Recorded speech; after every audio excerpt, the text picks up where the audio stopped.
لله نحمده ونستعينه ونستغفره ونؤمن به ونتوكل عليه ونعوذ بالله من شرور أنفسنا ومن سيئات أعمالنا من يهد الله فلا مضل له ومن يضلله فلا هادي له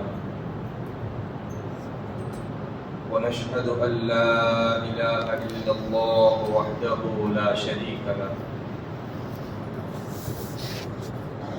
ونشهد أن سيدنا ونبينا ومولانا محمدا عبده ورسوله أما بعد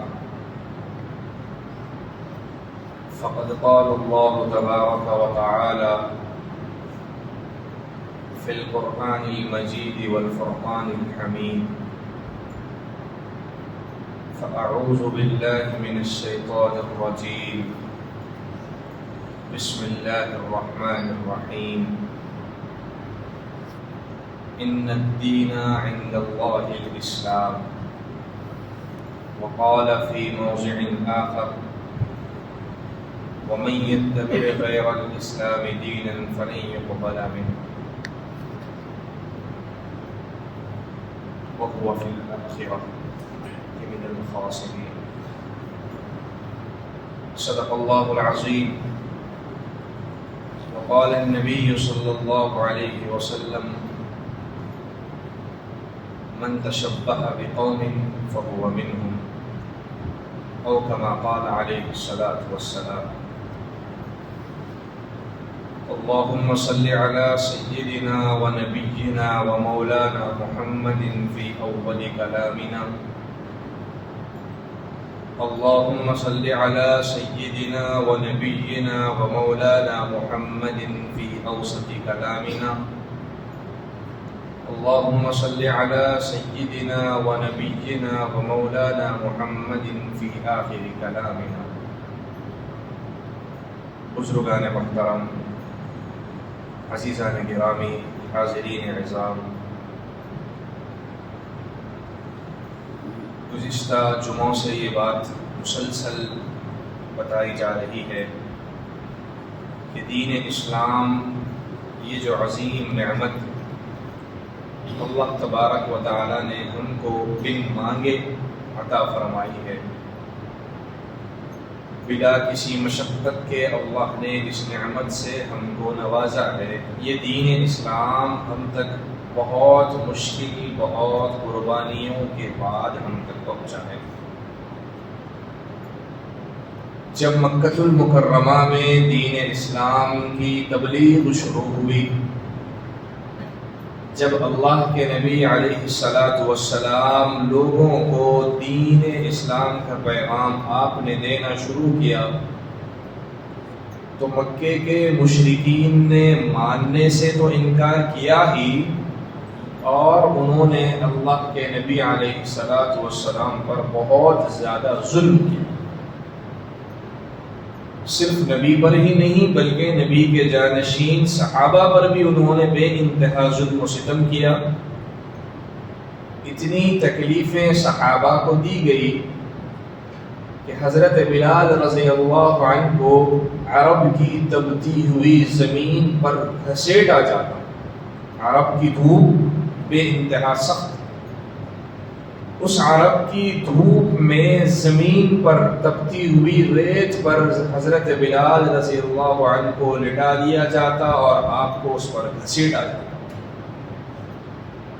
اور حضرت بلال رضی اللہ عنہ کو کانٹوں دار لکڑی سے مارا جاتا کہ تم محمد عربی کے دین کو چھوڑ دو، محمد عربی کا کلمہ پڑھنا چھوڑ دو۔ تو حضرت بلال رضی اللہ عنہ کا یہ جملہ تھا کہ جس نبی پر ہم ایمان لے آئے، جس نبی کا کلمہ پڑھ کر ہم مسلمان ہو گئے، اب اس نبی کی ذات گرامی پر اپنی جان تو ہم قربان کرنے کے لیے تیار ہے، لیکن ایمان چھوڑنے کے لیے تیار نہیں۔ اور حضرت بلال رضی اللہ عنہ کا یہ جملہ تھا کہ جب ایک گھڑے کو بنایا جاتا تو وہ صحیح بنا یا نہیں بنا، ماہرین اس کو مار کر دیکھتے ہیں کہ یہ صحیح طور پر بنا کہ نہیں بنا۔ تو حضرت بلال رضی اللہ عنہ یہ کہہ رہے تھے کہ مجھے کانٹوں دار درخت سے مار کر میرا رب میرا امتحان لے رہا ہے کہ بلال اپنے ایمان پر قائم ہے کہ نہیں۔ یہ جملہ کہہ کر اپنے دل کو تسلی دیتے تھے۔ بے انتہا قربانیاں صحابہ کرام رضی اللہ عنہم اجمعین نے دی۔ حضرت عمر فاروق رضی اللہ عنہ نے حضرت خباب رضی اللہ عنہ سے فرمایا کہ تم ذرا اپنی کمر سے کپڑا ہٹاؤ۔ جب انہوں نے پیچھے کی جانب سے کرتا اٹھایا تو صرف ریڑھ کی ہڈی نظر آ رہی تھی، گوشت نظر نہیں آ رہا تھا۔ تو حضرت عمر فاروق رضی اللہ عنہ نے پوچھا کہ خباب یہ کیا معاملہ؟ تو حضرت خباب رضی اللہ عنہ کہنے لگے کہ جب میں محمد عربی علیہ السلام کا کلمہ پڑھ کے مسلمان ہو گیا، جب میں اسلام میں داخل ہو چکا تو ان ظالموں نے مجھ کو بے انتہا تکلیفیں دی اور انگار کی سیل پر مجھ کو، جیسے برف کی سیل ہوتی ہے ویسی انگار کی سیل پر مجھ کو لٹا دیتے، میری چمڑی پگھل کر وہ انگار بجھ جاتا، لیکن ان ظالموں کو کبھی مجھ پر ترس نہیں آتا۔ یہ تکلیفیں صحابہ کرام نے برداشت کی اس دین اسلام کے خاطر۔ میرے اور آپ کے آقا علیہ السلام نے جب ان کے سامنے اسلام پیش کیا تو انہوں نے فوراً قبول کر لیا اور ایسے چمٹے اسلام سے کہ کہنے لگے یا رسول اللہ ہماری جان کی آپ پرواہ مت کیجئے، جب تک ہم زندہ رہیں گے آپ کو کچھ ہونے نہیں دیں گے، اور ہم دین اسلام لا چکے ہیں، ہم مرنا تو پسند کریں گے مگر اس دین اسلام کو چھوڑنا اور اس دین اسلام کے خلاف کوئی عمل کرنا ہم پسند نہیں کریں گے۔ یہ صحابہ کرام کا جملہ۔ ایک جنگ میں اللہ کے نبی علیہ السلام بھی تشریف فرما ہے، سامنے کفاروں کی جانب سے تیروں کی بارشیں ہو رہی تھی۔ اللہ کے نبی علیہ السلام کو صحابہ نے گھیرا ڈال کر گھیر لیا تاکہ نبی کو کوئی تکلیف نہ پہنچے۔ حضرت ابو دجانہ رضی اللہ عنہ اللہ کے نبی کے سامنے آ کر کھڑے ہو گئے اور سامنے سے آنے والے تیر کا مقابلہ کر رہے تھے، ان تیروں کو روک رہے تھے جو اللہ کے نبی کی جانب آ رہے تھے۔ لیکن جنگ کے میدان میں ابو دجانہ رضی اللہ عنہ کو یہ خیال آیا کہ جب میں نبی کے سامنے آ کر تیر کو روک رہا ہوں تو میری پیٹھ اللہ کے نبی کی جانب ہو رہی ہے، اور میں نہیں چاہتا کہ جنگ کے میدان میں بھی میری پیٹھ نبی کی جانب ہو اور نبی کی شان میں بے ادبی ہو۔ حضرت ابو دجانہ پلٹے اور اپنا چہرہ نبی کے چہرے کی جانب کیا اور پیچھے سے آنے والی تیر کو اپنے پیٹھ پر لیا اور وہ شہید ہو گئے۔ اور ان کا یہ کہنا تھا کہ میں نہیں چاہتا کہ جنگ کے میدان میں میری پیٹھ اللہ کے نبی کی طرف ہو، حالانکہ یہ بے ادبی نہیں تھی، ادب تھا، نبی کی محبت کا وہ شوق و جذبہ تھا کہ ہماری جان جاتی ہے جائے لیکن ہم نبی کے جنگ کے میدان میں بھی ہم سے بے ادبی نہ ہو کہ میری پیٹھ اللہ کے نبی کی جانب ہو، میں نہیں چاہتا۔ اور انہوں نے اپنی پیٹھ پر تیروں کو لیا اور وہ جنگ میں شہید ہو گئے۔ یہ محبت تھی صحابہ۔ جب چمٹے دین اسلام سے پہلے تو وہ مسلمان نہیں تھے، اللہ نے ہدایت دی، پھر وہ مسلمان ہوئے تو ایسے جم گئے اسلام پر، ایسے ثابت قدم ہو گئے اسلام پر کہ پوری دنیا کی طاقت ان کو مل کر ان کا کچھ نہیں بگاڑ سکی۔ جب اللہ کے نبی نے مکہ المکرمہ میں دین اسلام کی تبلیغ آپ نے شروع کی تو پورے مکہ کے سردار ابو طالب جو اللہ کے نبی کے چچا حضرت علی رضی اللہ عنہ کے والد ہیں، ان کے پاس آ کر کہنے لگے دیکھو محمد عربی سے کہو کہ وہ ہمارے خداؤں کو برا بھلا کہنا چھوڑ دے، وہ اس دین کی تبلیغ کو چھوڑ دے۔ ہم اگر وہ چاہتے ہیں مال و دولت تو ہم ان کو مال و دولت دے دیں گے، اگر وہ چاہتے ہیں بادشاہ ہم ان کو بادشاہت دے دیں گے، اگر وہ چاہتے ہیں دنیا کی خوبصورت لڑکیوں سے نکاح کرنا ہم پوری دنیا کی خوبصورت لڑکیوں سے نکاح کر دیں گے اور ہم ان کو اپنا بادشاہ تسلیم کرنے کے لیے تیار ہیں، بس ان سے یہ کہو کہ وہ دین اسلام کا بول بالا چھوڑ دے۔ آقا علیہ السلام نے فرمایا کہ تم میرے ایک ہاتھ میں سورج اور ایک ہاتھ میں چاند لا کر رکھ دو، تب بھی جس کام کے لیے مجھے میرے رب نے بھیجا ہے میں اس کو نہیں چھوڑ سکتا۔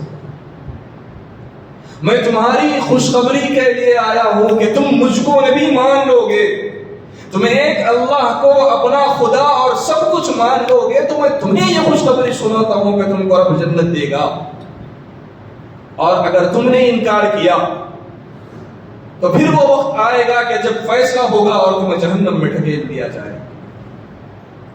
یہ نبی کی وہ محنتیں تھی کہ آپ نے جب دین اسلام پیش کیا تو صحابہ ایسے چمٹے کہ انہوں نے اپنی جان کے نذرانے پیش کیے، لیکن انہوں نے دین اسلام کو چھوڑنا پسند نہیں کیا۔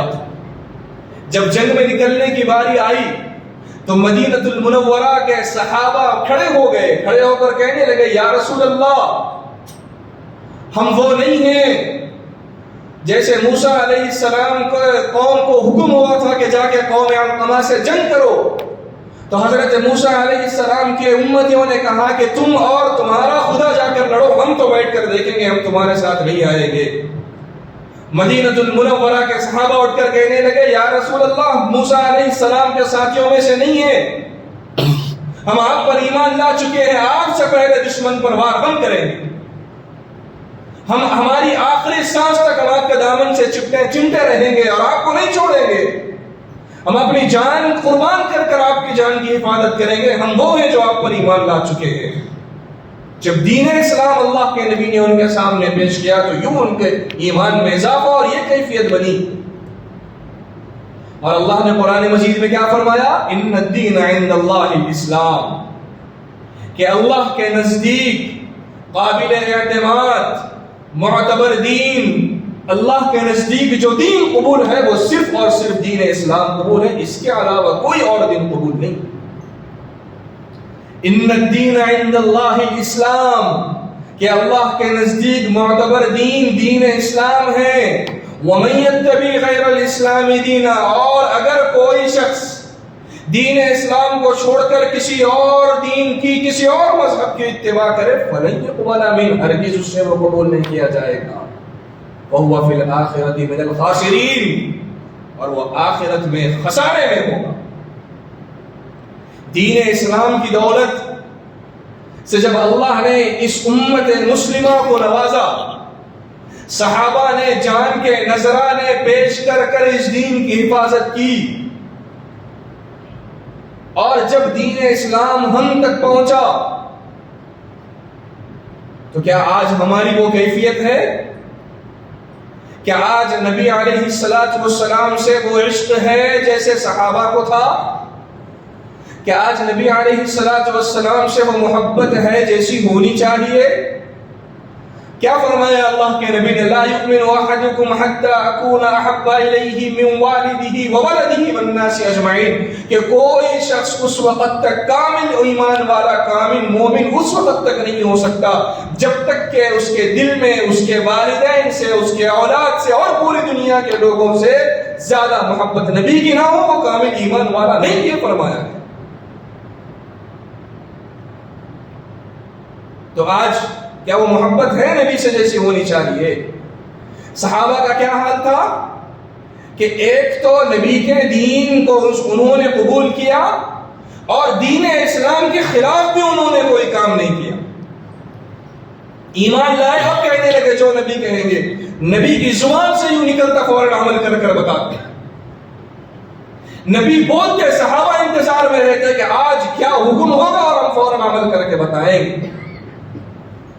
اللہ نے قرآن مجید میں آیت نازل کی کہ کون ہے جو اللہ کو قرض دے گا اور اس کے بدلے اللہ ان کو جنت دے گا۔ تو ایک صحابی فوراً یہ آیت سنے، کہنے لگے یا رسول اللہ، کیا قرآن میں اللہ نے آیت نازل فرمائی؟ کہنے لگے ہاں۔ فوراً گئے اور نبی کے سامنے کہنے لگے یا رسول اللہ، میرا ایک باغ ہے جس میں 60 سے بھی زائد کھجور کے درخت ہے، میں وہ تمام کا تمام باغ آپ کو دیتا ہوں اور اللہ کے حوالے کرتا ہوں، بس مجھے آخرت میں جنت چاہیے۔ اور جا کر ان کی اہلیہ سے کہنے لگے، وہ اس باغ میں ان کا گھر بھی تھا، کہنے لگے کہ باہر تشریف لاؤ، ہم نے یہ باغ کا سودا کر دیا ہے اللہ سے، اور بدلے میں اللہ نے جنت کا ہم سے وعدہ کیا ہے۔ کیوں؟ یوں قرآن کی آیت سنے، یوں انہوں نے کر کے دکھایا۔ تو وہ صحابہ تھے کہ نا دین اسلام کو قبول تو کیا ہی کیا، اس کے خلاف بھی، دین اسلام کے خلاف بھی انہوں نے کوئی کام، کوئی عمل نہیں کیا۔ وہ کہتے تھے کہ یا رسول اللہ، ہمیں آپ سے محبت ہے ہم آپ کے سچے عاشق رسول ہیں، اور یہ ان کی محبت، نبی سے ان کا عشق ان کی زبان سے بھی دکھتا تھا اور ان کے عمل سے بھی دکھتا تھا۔ اور آج کے امت مسلمہ کا حال یہ ہے کہ زبان سے تو کہتے ہیں کہ یا رسول اللہ ہم آپ کے عاشق ہیں، یا رسول اللہ ہماری جان آپ پر فدا ہے، زبان سے کہتے ہیں، عمل 100% انکار کرتا۔ جب امت پر نماز فرض ہوئی، بتاؤ کسی صحابی کی نماز چھوٹی ہو؟ بتاؤ، صحابہ تو فرض دور کی بات ہے، وہ تہجد بھی نہیں چھوڑا کرتے، اور آج کا مسلمان ہے کہ فرض پڑھنا، تہجد تو دور کی بات ہے، فرض بھی نہیں پڑھی جاتی۔ جمعہ کو جمعہ حاضری ہوتی ہے، یہ عمل سے نبی کے بعد کی خلاف ورزی نہیں ہے؟ زبان سے تو نہیں کہتے کہ ہم آپ کے گستاخی، یہ عمل نہیں ہے نبی کے حکم کے خلاف ورزی کرنا۔ نبی کا گستاخ کس کو کہا جاتا ہے؟ ایک وہ ہے جو آپ کی شان میں برا بلا کہ، ایک وہ ہے جو آپ کی بات نہ مانے، وہی تو نبی کا گستاخ ہے۔ تو آج کا مسلمان زبان سے نہیں کہتا، عمل سے اللہ کے نبی علیہ السلام کے باتوں کا، حکم کا انکار کرتا ہے۔ تو بتاؤ کون ہے گستاخ رسول؟ کفار تو نبی کی شان میں گستاخی اس لیے کر رہے ہیں کہ وہ نبی کو نبی نہیں مانتے، ایمان نہیں لاتے، اس لیے کر رہے ہیں، اور ہم نبی کو مانتے اور جانتے، اپنے ایمان کا حصہ سمجھتے ہوئے عمل سے نبی کی باتوں کا انکار کر رہے ہیں، تو سب سے بڑے گستاخ تو ہم ہوئے۔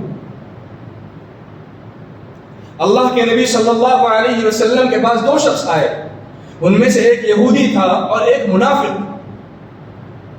جب نبی کے پاس ایک فیصلے کے لیے آئے تو جب اللہ کے نبی نے فیصلہ سنا تو نبی نے یہودی کے حق میں فیصلہ کر دیا، اور نبی تو نبی ہے، آپ تو امین ہیں، رحمت للعالمین ہیں، آپ سے ایسا ہو ہی نہیں سکتا کہ آپ فیصلہ غلط کر دیں، کیونکہ انبیاء گناہوں سے معصوم ہوتے ہیں، غلطی تو دور کی بات، گناہوں سے معصوم ہوتے ہیں، تو نبی سے تو غلطی نہیں ہو سکتی۔ اللہ کے نبی صلی اللہ علیہ وسلم نے فیصلہ اس یہودی کے حق میں کر دیا، تو وہ منافق جب نبی کے دروازے سے نکلا تو جا کر کہنے لگا کہ مجھے نبی کے فیصلے پر اتفاق نہیں ہے، میں نبی کے فیصلے پر راضی نہیں ہوں، چلو عمر کے پاس جا کر فیصلہ کراتے ہیں۔ یہودی نے کہا چلو چلتے ہیں عمر کے پاس۔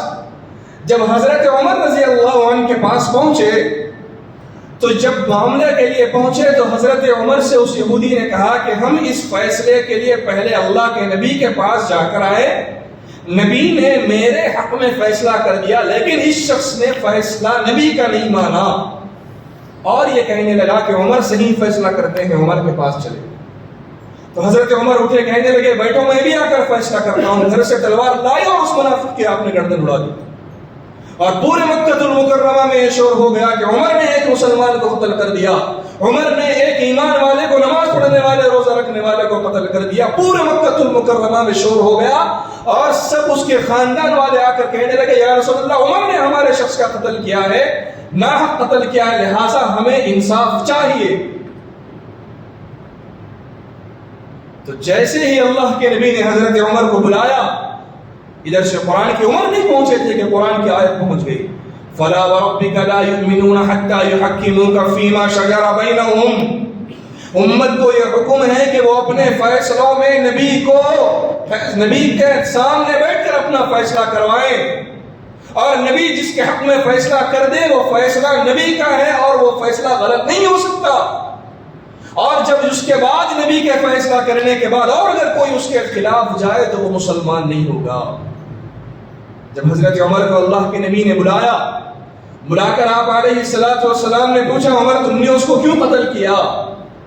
یہ لوگ آ کر کہہ رہے ہیں کہ انہوں نے ایک مومن کو، کلمہ پڑھنے والے کو قتل کر دیا، عمر بتاؤ۔ تو حضرت عمر کہنے لگے یا رسول اللہ، آپ کی بات نہیں ماننے والا مسلمان کیسے ہو سکتا؟ جب آپ نے فیصلہ کر دیا اس کی مجال کیسے ہوئی کہ وہ آپ کے حکم کے خلاف ورزی کرے؟ اور قرآن اتر کر کہنے لگا کہ عمر غلط نہیں ہے، نبی کو اپنے فیصلوں میں امیر بناؤ، اور جب نبی تمہارے حق میں کسی ایک فریق کے حق میں فیصلہ کر دے تو وہ فیصلہ قبول ہے، اور اگر اس فیصلے کے کوئی خلاف جائے گا تو وہ مسلمان نہیں ہوگا۔ عمر کے آنے سے پہلے قرآن کی آیت اتر کر کہتی کہ یا رسول اللہ آپ کی بات نہیں ماننے والا مسلمان نہیں ہو سکتا۔ تو بتاؤ آج کا مسلمان جو اپنی زبان سے نبی سے محبت کے دعوے تو کرتا ہے، عمل سے نبی کے احکام کا انکار کرتا ہے، تو یہ گستاخ نہیں ہوا؟ یہ گستاخی نہیں ہے نبی کی شان میں۔ ہم نکاح کرتے ہیں، کیوں کرتے ہیں؟ اس لیے کہ یہ اللہ کے نبی علیہ السلام کی سنت، اسی لیے تو نکاح کیا جاتا ہے۔ تو پھر بتاؤ کہ جب نکاح سنت ہے تو نکاح کا طریقہ سنت نبی نے نہیں بتایا؟ نکاح سنت ہے تو نکاح کا سنت طریقہ بھی نبی نے تو بتایا ہے۔ اور ہمارا ایمان ہے کہ جب حجۃ الوداع کے موقع پر اللہ کے نبی علیہ السلام خطبہ دینے کے لیے کھڑے ہو گئے تو قرآن کی آیت آئی، غالباً نزول کے اعتبار سے قرآن کی آخری آیت ہے، اور اللہ نے فرمایا اليوم اکملت لکم دینکم، کہ اے نبی جی ہم نے آپ پر آج کے دن دین اسلام کو مکمل کر دیا ہے، وَأَتْمَمْتُ عَلَيْكُمْ نِعْمَتِي، اور آپ پر ہم نے تمام نعمتوں کو مکمل کر دیا ہے، وَرَضِيتُ لَكُمُ الْإِسْلَامَ دِينًا، اور آپ کے دین اسلام پر جمے رہنے سے ہم راضی ہو گئے۔ قرآن کی آخری آیت جس میں یہ بتایا گیا کہ نبی جی ہم نے آپ پر دین اسلام کو مکمل کر دیا ہے۔ نہ کوئی نبی آئے گا جو دین اسلام کو مکمل کرے گا، نہیں، آپ آخری نبی ہیں، آئے ہیں اور دین اسلام بھی مکمل ہو چکا ہے۔ اب ہمیں دائیں بائیں دیکھنے کی ضرورت نہیں ہے۔ جب یہ آیت اتری 10,000 سے زائد کا مجموعہ تھا، اللہ کے نبی نے زور سے صحابہ سے پوچھا کہ بتاؤ کیا میں نے دین اسلام تم تک پوری امانت داری کے ساتھ پہنچایا یا نہیں پہنچایا، مجھے بتاؤ۔ تو پورے صحابہ نے بیک زباں ہو کر کہنے لگے یا رسول اللہ آپ نے مکمل حق ادا کر دیا، آپ نے دین اسلام ہم کو ویسے ہی پہنچایا جیسا رب نے آپ کو پہنچانے کا حکم دیا، ہم اس پر ایمان لے آئے۔ اب بتانا قرآن کی اس آیت کی روشنی میں اپنے ضمیر سے سوال کرنا، نبی پر دین کو تو مکمل کر دیا گیا، قرآن کہتا ہے ہم غلط ہو سکتے ہیں لیکن قرآن غلط نہیں ہو سکتا۔ جب نبی پر دین کو مکمل کر دیا تو جب نکاح سنت ہے تو نکاح کا طریقہ سنت میرے اور آپ کے آقا نے نہیں بتایا؟ ہم نے مسجد میں نکاح کرنے کو سنت سمجھ لیا، لیکن نکاح کا جو طریقہ میرے اور آپ کے آقا نے بتایا ہم نے اس کو چھوڑ دیا۔ کیا آقا نے اپنے نکاح کر کر امت کو نہیں بتائے کہ نکاح کس طریقے سے کیے جاتے ہیں؟ کیا آقا نے اپنے بچیوں کے نکاح کر کر امت کو یہ پیغام نہیں دیا کہ نکاح کا سنت طریقہ کیا ہے؟ کیا نبی کی کسی شادی میں یا آپ کی کسی بیٹی کی شادی میں بارات نام کی کوئی چیز دیکھی؟ بینڈ باجے نام کی کوئی چیز دیکھی؟ بارات کے نام پر شریعت کا جو جنازہ نکالا جاتا ہے، آپ نے کبھی تاریخ میں اس کو دیکھا؟ اور یہ عمل سے نبی کو بتا رہے ہیں کہ یا رسول اللہ یہ بھی دین کا حصہ تھا، آپ نے ہم کو نہیں بتایا۔ عملی گستاخ آج کا مسلمان ہے۔ اگر یہ اسلام سے اس کا تعلق نہیں ہے تو آج کیوں ہو رہے ہیں ہمارے نکاح اس طریقے سے؟ نبی پر تو دین کو مکمل کر دیا گیا، عمل سے دو باتیں بتا رہے ہیں۔ ایک تو یہ ہے کہ نبی نکاح کا یہ بھی طریقہ تھا، آپ نے ہم کو نہیں بتایا، تو قرآن کی آیت کی خلاف ورزی نہیں ہوئی؟ اور قرآن کی ایک آیت تو دور کے بعد ایک حرف کا انکار کرنے والا مسلمان نہیں رہتا۔ آج کا مسلمان عمل سے انکار کر رہا ہے۔ بتاؤ کون ہے سب سے بڑا گستاخ؟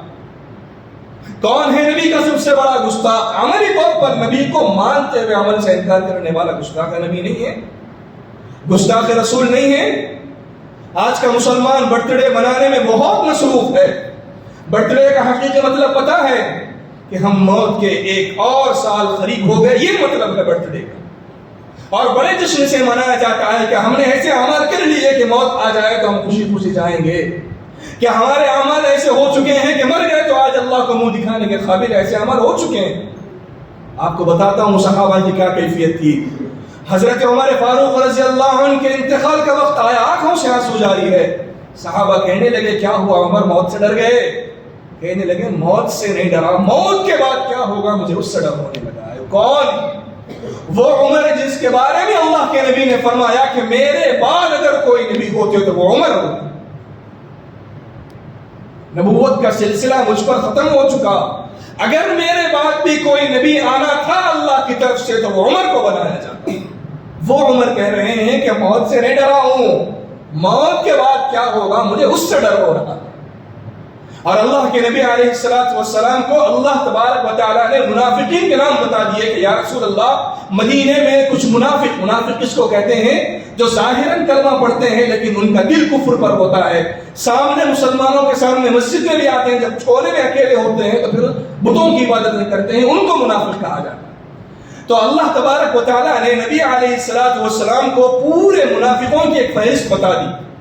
جب اللہ کے نبی صلی اللہ علیہ وسلم نے وہ نام و فہرست حضرت حذیفہ کو دی، ذرا غور سے سننا، حضرت حذیفہ ابن یمان رضی اللہ عنہ کو اللہ کے نبی نے منافقین کی وہ فہرست دی، تو حضرت عمر آئے، حضرت عمر آ کر کہنے لگے حذیفہ مجھے پتا چلا ہے کہ اللہ کے نبی نے تم کو منافقوں کے نام بتائے ہیں، ان کے ناموں کی ایک فہرست دی ہے۔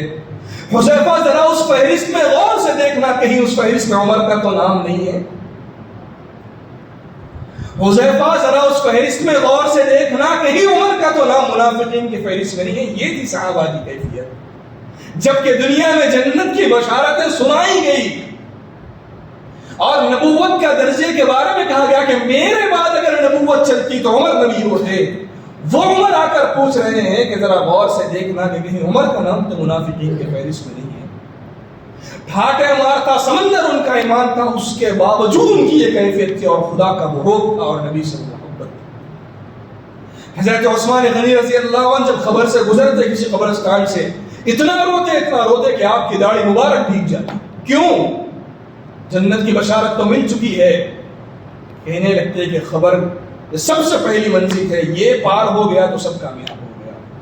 یہ تھے صحابہ، دنیا میں جنت کی بشارتیں ملنے کے بعد بھی وہ خوف اللہ کا ان کے دلوں پر تھا۔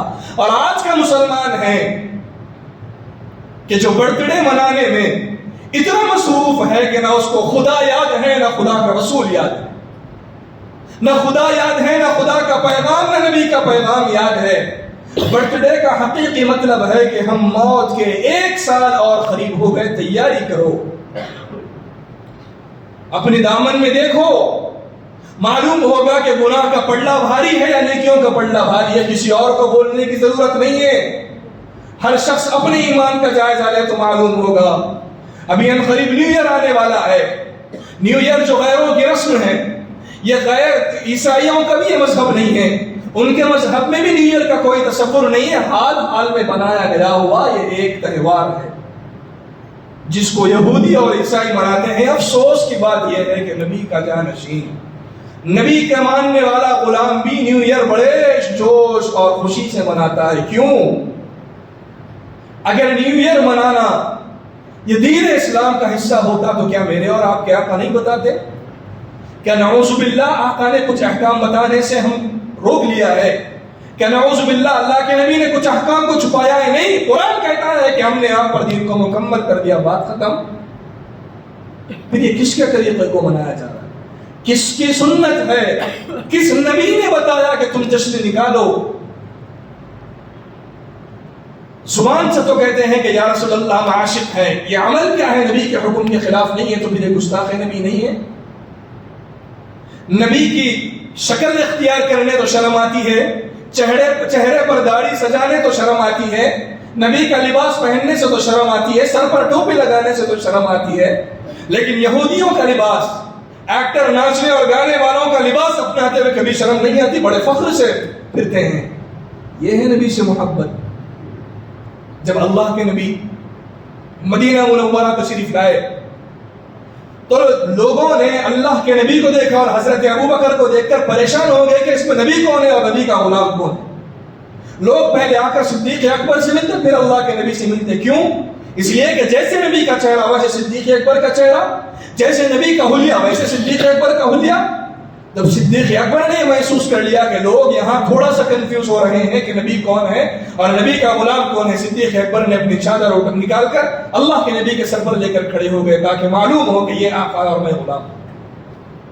یہ حلیہ تھا نبی کا کہ امت پہچاننے میں مشکل میں پڑ گئے کہ نبی کون ہے اور صحابہ کون ہے۔ اور آج ہم سے کہا جاتا ہے کہ چہرے پر داڑھی سجا لو، تو کیا کہتے ہیں کہ چہرے کی رونق خراب ہو جائے گی، چہرے کا نور خراب ہو جائے گا۔ اگر یہ داڑھی چہرے کا نور نہیں ہوتی تو کبھی اللہ اپنے نبی کے چہرے پر نہیں سجاتا۔ 1,24,000 انبیاء کو اللہ نے اس دنیا میں بھیجا، کوئی نبی ایسا نہیں آیا کہ جس کے چہرے پر داڑھی نہ تھی۔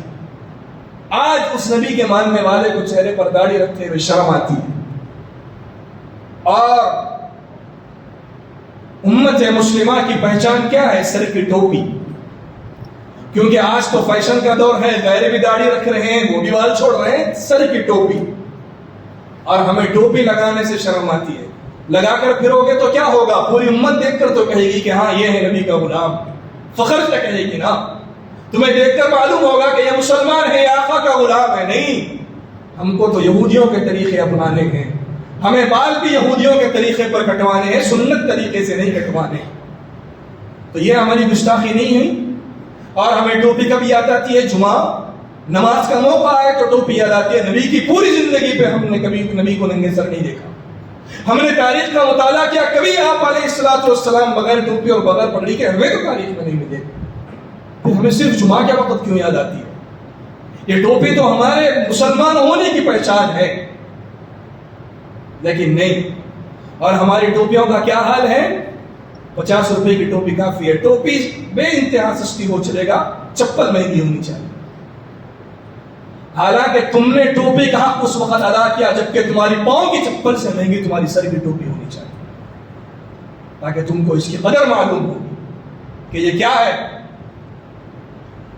لیکن نہیں، ہم نے دین اسلام کے اتنے احکام کو چھوڑا اور یہودیوں کے طور طریقے کو ہم نے ایسے اپنایا کہ یہ بھی دین کا حصہ ہے، اور یہ عملی طور پر اللہ کے نبی علیہ الصلوۃ والسلام کی شان میں گستاخی کر رہے ہیں۔ حضرت عمر نے جیسے اس منافق کا گردن اڑا دی، آج کا مسلمان وہ سب کچھ کر رہا۔ اور بنی اسرائیل جس وجہ سے ہلاک ہوئی، انہوں نے جو خدا اور وقت کے نبی کے خلاف جو سازشیں انہوں نے کی، جس وجہ سے بنی اسرائیل ہلاک ہوئی، آج امت مسلمہ بھی وہ سب کچھ کر رہی ہے۔ لیکن میرے اور آپ کی آقا کی ایک دعا ہے کہ اللہ کے نبی نے دعا فرمائی تھی، اے اللہ میری امت کو کبھی اکٹھے عذاب میں ہلاک مت کرنا، ورنہ آج ہماری بھی بستیاں پلٹ دی جاتی جیسے قوم لوط کی بستی پلٹ دی گئی، قوم سمود، قوم صالح کا جو حال ہوا، ہم پر بھی سمندر کو حکم ہوتا کہ تو ان پر چڑھ جا، یہ قابل نہیں۔ یاد رکھنا، اللہ کے نزدیک معتبر دین دین اسلام ہے۔ اللہ کے نبی نے فرمایا جو کسی قوم کی مشابہت کرتا ہے وہ قیامت کے دن انہی میں سے شمار کیا جائے گا۔ اور روزانہ سمندر اللہ سے پوچھتا ہے، اللہ حکم دے ان پر چڑھ جاؤں گا، یہ تیرا کھاتے ہیں اور تیرے حکم کی خلاف ورزی کرتے ہیں، حکم دے میں ان پر چڑھ جاؤں۔ میرا خدا کہتا ہے کہ خدا تو ہے کہ میں ہوں، یہ بندے میرے، یہ آج نہیں کل توبہ کریں گے۔ ایک گم شدہ بچہ جب اپنی ماں سے ملنے آتا ہے تو ماں جیسے لپٹ کر اسے سینے سے لگاتی ہے، اللہ اس سے بھی زیادہ اپنے گنہگار بندوں کی واپسی کا انتظار کرتا ہے۔ کیا یہ محبت ہوئی؟ کیا وہ محبت ہے ہم کو اللہ سے جیسی ہونی چاہیے؟ کیا نبی سے وہ محبت ہے؟ یہودیوں کے بارے میں اللہ نے قرآن میں فرمایا افتؤمنون ببعض الکتاب وتکفرون ببعض، کہ یہودی جو بعض کتاب پر عمل کرتے ہیں اور بعض کتاب کو چھوڑ دیتے ہیں۔ جہاں شریعت کا حکم، اللہ اور اس کے رسول کا حکم ان کی مرضی کے مطابق دکھے وہاں عمل کرتے ہیں، اور جہاں ان کی مرضی کے خلاف دکھے یہودی اس کو چھوڑ دیتے ہیں۔ اس آیت کی روشنی میں ہم اپنا جائزہ لیں کہ ہم بھی جہاں اللہ اور اس کے رسول کا حکم ہماری مرضی کے موافق ہے، ہم قرآن مجید پر بھی عمل کرتے ہیں، اور جہاں ہماری مرضی کے خلاف ہم قرآن کو بھی چھوڑ دیتے ہیں۔ افتؤمنون ببعض الکتاب وتکفرون ببعض، کہ تم بعض کتاب پر عمل کرتے ہو اور بعض کو چھوڑ دیتے ہو۔ آج کا مسلمان بھی اس آیت کا مصداق بن چکا۔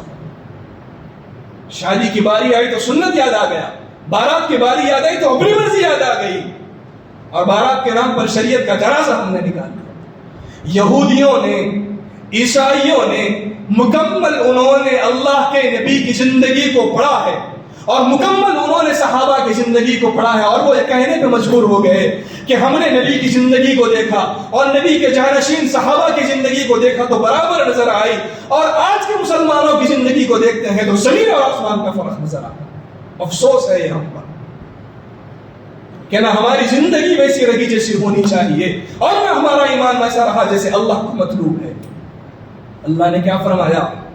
وَإِن تَتَوَلَّوْا، اگر تم اپنے بدعمالیوں پر جمے رہو گے، اللہ کے احکام سے منہ موڑو گے، یستبدل قوما غیرکم، اللہ تم کو ایک ایسی قوم سے بدلے گا، تمہاری جگہ پر ایک اللہ ایسی قوم کو پیدا کرے گا، ثم لا یکونوا امثالکم، جو تمہارے جیسے بدعمال نہیں کریں گے وہ اللہ کے اطاعت کریں گے۔ اللہ کا دین ہمارا محتاج نہیں ہے، اللہ ہمارا محتاج نہیں ہے، جس سے دین کی خدمت لینا ہوگا وہ رب لے لے گا۔ ہمیں دین اسلام کی ضرورت ہے، ہمیں خدا کی ضرورت ہے۔ جیسے بتایا تھا میں نے کہ بادشاہ کے پیر دبانے کا موقع ملا تو اس پر فخر مت کرنا کہ ہم نے بادشاہ کے پاؤں دبائے، اس پر شکر ادا کرنا کہ آپ کو بادشاہ نے اپنی خدمت کے قابل سمجھا۔ ایسے ہی اللہ نے دین اسلام کی دولت سے نوازا، نبی کی امت نے پیدا کیا تو فخر سے بڑھ کے شکر ادا کرو، اے اللہ آپ نے اتنی عظیم نعمت بن مانگے ہم کو عطا کی۔ لیکن ہم تو شکر تو دور کی بات ہے، ہم نے قدر بھی چھوڑ دی ہے اس کو۔ من تشبہ بقوم فہو منہم، جو کسی قوم کی مشابہت کرتا ہے وہ انہی میں سے شمار کیا جائے گا۔ اور قیامت کے دن اللہ کی بارگاہ میں جب پیش ہوگے تو کیا جواب دو گے؟ اللہ پوچھے گا کہ برتھ ڈے تم نے منایا، بتاؤ کس نبی نے بتایا؟ جواب نہیں۔ اللہ پوچھے گا کہ تم نے نیو ایئر منایا، بتاؤ کس نبی نے فرمایا؟ جواب نہیں۔ اللہ تم سے پوچھے گا کہ نکاح تو تم نے کیا، سنت طریقہ کیا میرے نبی نے نہیں بتایا؟ تو جواب نہیں۔ تو کیا جواب دو گے اللہ کی بارگاہ؟ اور ہمیں بھی حیا کرتے ہوئے شرم آتی ہے اور اپنے گھر کے خواتین کو بھی حیا کرانے سے شرم آتی ہے۔ امت کا بہترین طبقہ صحابہ، مردوں میں صحابہ اور عورتوں میں صحابیات، یہ امت کا بہترین طبقہ ہے۔ اور جب اسلام میں پردے کا حکم نازل ہوا تو وقت کی بہترین عورتوں نے وقت کے بہترین مردوں سے پردہ کیا۔ آج کا مسلمان تو صحابہ سے آگے نہیں بڑھا، ہم تو صحابہ سے افضل نہیں ہیں، ہماری گھر کی عورتیں تو صحابیہ سے افضل نہیں ہیں، لیکن جب اسلام میں پردے کا حکم ہوا تو وقت کی وہ بہترین عورتوں نے بہترین مردوں سے پردہ کیا۔ یہ ہے اسلام، یہ ہے اطاعت رسول۔ اور خود اللہ کے نبی علیہ الصلوۃ والسلام نے خواتین سے پردہ کیا۔ نبی سے تو گناہ نہیں ہوتا، زنا تو دور کی بات، نبی سے تو گناہ ہوتا ہی نہیں، نبی اس سے معصوم ہے، لیکن اس کے باوجود میرے اور آپ کے آقا نے پردہ کر کر بتایا کہ یہ طریقہ ہے اسلامی کہ خواتین الگ ہیں اور مرد حضرات الگ ہیں، تمہارے درمیان پردہ ہے۔ لیکن جب ہم سے کہا جاتا ہے کہ پردہ کرو، اپنے گھر والوں کو پردہ کراؤ، تو کیا کہا جاتا ہے کہ پردہ تو دل کا ہوتا ہے، پردہ تو نظر کا ہوتا ہے۔ کل اگر قیامت کے دن جنت کی شہزادی حضرت فاطمہ رضی اللہ عنہ سوال کر لے کہ کیا میرے ابا کا لایا ہوا دین اتنا مشکل تھا کہ تم سے پردہ نہیں ہو سکا، تو کیا جواب دو گے؟ کبھی سوال کرنا کہ اپنے خواتین کو بتاؤ کہ کامیابی اگر ہے تو مکمل دین پر چلنے پر ہے، ادھورے دین پر چلنے والے کامیاب نہیں ہوتے، مکمل دین پر چلنے پر کامیابی ہے۔ یہی اللہ قرآن مجید میں فرما رہا ہے، ان الدین عند اللہ اسلام، اللہ کے نزدیک معتبر دین، قابل قبول دین دین اسلام ہے۔ ومن یتبع غیر الاسلام دینا، اور جو شخص دین اسلام کو چھوڑ کر کسی اور کو دین کی اتباع کر لے فلن یقبل منہ، اس سے قبول نہیں کیا جائے گا۔ اللہ کے لیے اس عظیم نعمت کو سمجھیں۔ یہ دین اسلام کی جو نعمت بن مانگے دی اتنی آسانی سے نہیں پہنچی۔ آپ تاریخ کا مطالعہ کیجئے، آپ کی راتوں کی نیندیں حرام ہو جائے گی کہ صحابہ نے اور نبی نے کیا قربانیاں پیش کی، آپ کی نیندیں حرام ہو جائے گی۔ بلا مبالغہ یہ بات کہہ رہا ہوں، اتنی آسانی سے نہیں پہنچا۔ اللہ کے لیے بن مانگے یہ نعمت اللہ نے دی ہے، تو اس کی قدر کرے، اس کو سمجھے، تاکہ ہم کم از کم اس قابل بنے، اس طرح اعمال تو کر لیں کہ اگر آج ہم مر جائیں تو کم از کم یہ چہرہ اللہ اور اس کے رسول کو دکھانے کے قابل تو کم از کم اتنے اعمال کر کے جائیں کہ قیامت کے دن اللہ کے نبی کے سامنے کھڑے ہو سکیں۔